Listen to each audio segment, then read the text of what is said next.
Indian government defence सेक्टरवरती खूप जास्ती खर्च करतं, म्हणजेच थोडक्यात काय तर पोटेन्शियल खूप जास्त आहे सेक्टरमध्ये. त्याच्यासोबतच ग्लोबल ब्रोकरेज फर्म जे आहे गोल्डमन सॅक्स, त्यांना दिसतंय की इंडियन डिफेन्स सेक्टर खूप जास्ती ग्रो करू शकतं.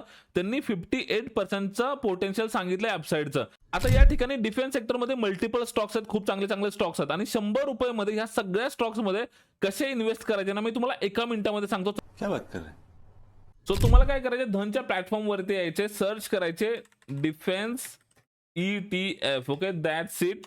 आणि जो सेकंड तुम्हाला ETF दिसतोय मोतीलाल ओसवाल, ओके, याच्यावरती क्लिक करा. इथे डिटेल आहे Motilal Oswal Nifty India defence ETF. Okay, so याची प्राइस जर बघितली तर फक्त 89 रुपये मित्रांनो. 100 रुपयाच्या आतमध्ये तुम्ही इंडियाच्या डिफेन्स मधल्या बेस्ट स्टॉक्स मध्ये इन्व्हेस्टमेंट करणार आहात. तुम्हाला होल्डिंग चेक करायचे, इथं क्लिक करा ETF होल्डिंग वरती आणि हे स्टॉक्स मध्ये तुम्ही इन्व्हेस्टमेंट करणार आहात. वेटेज इथं चेक करून घ्या, याप्रमाणे वेटेज आहे. तो याप्रमाणे आहे मित्रांनो. तुम्ही 100 रुपयाच्या आतमध्ये ना इंडियाच्या टॉप डिफेन्स स्टॉक्स मध्ये इन्व्हेस्टमेंट करू शकता आणि हे कुठलं रिकमेंडेशन नाहीये, हे फक्त एज्युकेशनल व्हिडिओ आहे मित्रांनो. सो अशाच एज्युकेशनल व्हिडिओसाठी राईट नाव आपल्याला फॉलो करा. चला नेक्स्ट रील मध्ये भेटूया. Bye bye. जय महाराष्ट्र.